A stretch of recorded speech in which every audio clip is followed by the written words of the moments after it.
right, so we have here, we're still at EVGA, and although this video might go up later, so depending on when you hear me say, well, we're still at EVGA, you might think that we've been here for like 2 weeks now. But actually, we just filmed a lot of videos back to back. This is the Kingpin 2080 Ti. We saw this at CES, and this is a pre-production model, but it's pretty close to production. There's a few changes that I'll point out as we go. Before that, this video is brought to you by the Massdrop and Hi-Fi Man HE4XX planar magnetic headphones. The HE4XX headphones focus on high-quality audio listening experiences with comfortable foam cushions for the ear cups. Comfort is also ensured with a leather-covered spring steel headband, allowing flexibility and durability against bends. These headphones are capable of delivering big sound for audiophiles while being positioned competitively in price. Learn more at the link in the description below. So this we're going to disassemble today and primarily look at the cooling solution. The faceplate, I think, is mostly fine at this point. This is metal, you said? The shroud is metal. And we have a large, it's like a 100mm fan, or 93 or something like that. So large VRM fan. And on the back side, just normal back plate, some exposure to capacitors back there in the top. This is actually an OLED display, so we have some other shots of this running and on a bench, so you can see readouts for voltages, temperature, stuff like that. Pretty useful, and also clears LN2 pots, so you can leave that on there and still run the card with modified cooling. But this is the stock cooler, and if it's not in the shot yet, I'll bring it in. This cooler itself is a 240mm CLC, so it's an Asetek CLC. It's a Gen 6 pump. We've disassembled Gen 6 pumps in the past and can maybe splice some footage in editing. So the Gen 6 pump has a metal impeller. It's shaped a bit differently from the Gen 4.5 and 5 pumps, impellers where they use that yellow plastic 3-pronged impeller. So the impeller quality is much higher on Gen 6. Gen 6, from a performance standpoint, we haven't really seen much thermal difference, but from a permeation standpoint, it's supposed to be a bit better. So that's a newer Asetek pump, 240 CLC radiator, and then 2 of the EVGA fans. They are not the same as the EVGA CLC 240 fans where it's got the cutout on the side, so it's a closed-in fan. And also this time, unlike some of the hybrid cards in the past that EVGA has done, you will be able to control the fan speeds. So fan speed is controllable this time, which is helpful for noise levels. So we got the 4 screws out for the spring tension screws for the cooler on top of the GPU, and that's going to secure the cold plate to it. We'll have to take the back plate off and see if there's any other screws hiding under there. Although I do have Kingpin and TiN sitting next to me. We're going to do this as if I were doing it in the studio without any outside help. So I'm going to have to reveal this for myself and see what's underneath the back plate. And on the cooler side of things, so the Gen 6 pump having direct control of the fan is probably the biggest change versus previous hybrid cards we've looked at. I guess I'll point out, as Vince noted, it aside from silence is helpful for performance as well, because you can blast the fan speed instead. And then this screw is part of the pre-production. That's not going to be a different colored screw in the final model. So let's see. Up in this corner here, we have a header that I can show off too. So let's rotate. So here's a Probit header and BIOS switch right here. Is this dual or triple? Triple BIOS. Triple BIOS up there. And you'll be able to download different VBIOS revisions if you want to online. Is this a debug LED up here? Yeah, that shows GPU, memory, and PLL power, and also 1.8 and 12 volt. Okay. So a troubleshooting LEDs, 3-pin or 3 8-pin connectors, EV bot header, fan header, all right there. And is there going to be a USB? Yes. Okay. The USB micro B. So there'll be a micro B USB once the card is finished. So it's another one of the pre-production differences. So there'll be 3 dip switches here for you said load line, V droop, and what's the other one? What's the third? It's 2 different settings for VRM. Okay, gotcha. So one is for memory, one is for vCore, and I see. line for the Yeah, mem. MEM GPU. Okay, cool. There's a lot of thermal pads on there.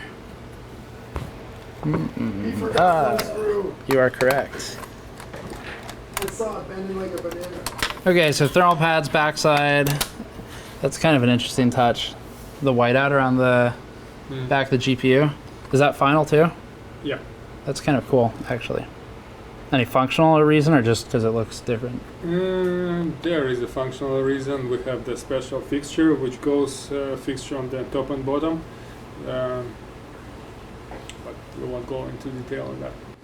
Okay. So there's a reason for this white square here, but we can't talk about it. All right, so there's the back of the PCB. There's a one shunt resistor back here, and then I think we're free to take apart the front of the card too, because I can feel that it's loose. So if this is like the other EVGA cards, then it should just be the 4 screws holding in the CLC cold plate. And we don't need to take this cold plate apart today, but we've done it before. So if you do want to see, actually we can just cut in some footage too of a Gen 6 disassembly. They're all pretty much the same, although this cold plate is modified. So EVGA has got a protruding cold plate here, which was done on the previous hybrid cards as well. We actually did a test previously where we swapped cold plates on coolers, and it does actually help on GPU cooling to have the protrusion. I'm assuming you saw the same results. It helps with thermals because when we were speaking with one of our contacts ages ago, the flat cold plates that are used for CPUs traditionally have a slight bend to them. They're slightly concave, I think it is. And so going with a protrusion, EVGA can use a flatter plate for GPUs because they don't have an IHS that's got a curve to it. So that's the primary difference for those. Will this card come with the Kingpin paste on it with KPX? No. It will be standard. Okay, so this is just a production or a testing paste. It'll have standard paste on it. And then the interesting part here we're getting to now, so here's the memory plate. And we've seen this before as well on a lot of different cards, including the hybrids, but this is just a copper plate that is going to be connected by thermal paste to the cooler. So you can see some thermal paste on the edges here around the protrusion on the cold plate, and that's what's making contact to the memory plate. So it's a copper memory plate, and then I think this should be free. Yes, this is free as well. And this is the cold plate for the memory. I believe one of the other pre-production secrets is that there's a screw in the thermal pad. So is this Vince or was this TiN? That's Kingpin edition. Kingpin. All the way. So this is clearly not. It improves the thermals 5%. That's clearly not final, although the indentation in the thermal pad probably is final. So that comes off. This is just to be clear here. This is just what happens when you're working in a development environment, taking stuff apart all the time. I'm sure TiN has screws hidden in all kinds of other thermal pads throughout the lab, probably just hiding them from Kingpin so it doesn't take his screws. So there's the plate for the memory. The idea here is, as we've explained before, is you've got a protruding copper plate coming down, and we're getting. Is this a common problem? Screws and thermal pads? No, I've never seen it before, man. I can't even believe he did that. I can't believe it. That's great. So the cold plate comes down, contacts the memory, and you're sharing the thermal solution. So technically, the memory sinking into the same plate as ultimately the GPU is going to raise the GPU temperature a little bit, but it's a balancing act of, do you want to cool the memory with a bit more, do you want to be a bit more serious with your memory cooling? Because if the losses from sharing a thermal solution are less than the gains from cooling the memory a bit better, then it's obviously worth it. So in this instance, I believe Kingpin was saying that in testing, there wasn't really any difference in clocks sharing the plate versus not. I saw better performance. I saw better performance on the memory side sharing than GPU decrease in performance not sharing. Right. So yeah. So Kingpin saw better performance on the memory side with sharing the solution than the loss from not sharing the solution. And this right here, I should note, this will be copper plated as well. So this is a pre-production artifact, but aluminum heatsink will be copper plated. Aluminum heatsink that is copper plated currently, these will look the same at the end of things. And GPU die, these are going to be hand selected for the Kingpin cards, and then the VRM is under this, which we need to take off still. So let's remove that. I'm not sure if I already freed it or not, but all right. So we've disconnected the fans. We have two headers, one for the, I suppose, pump and fan control, and then one for the VRM fan. And this should be loose, probably. Just more force. Yes, it is loose. Okay. Just have all the inductors come off with it. so the reason that took some force is because, as EVGA does, they went crazy with thermal pads ever since the ICX cards came out. It's been thermal pads everywhere. So inductors. Got him. Too bad you didn't film that, or we didn't put that. His reaction. Well, I looked over you to see if it was normal, and like, We're just like, no reaction. no reaction because it does it all the time. That's a quiet one. Yeah, sometimes it's unbelievable. Usually just this one give a warning. It sounds like the T-Rex. Yeah, some of them don't give warning. Is it pressure release? Yeah. Yeah. To deplete all the oxygen from the slab, so we'll all put the screws in the thermal pads. And then good night. This is a very, very busy half of the PCB. So, are all the components final at this point? Mm-hmm. Okay. MPS 1814, is that what that is? MPS 2888. Oh, there it is, 2888A. MP8695956. Okay. MP86956. 60 amp power stage, smart power stage. Okay, so it's a 60 amp power stage. We can have maybe have Buildzoid do an analysis of this as well.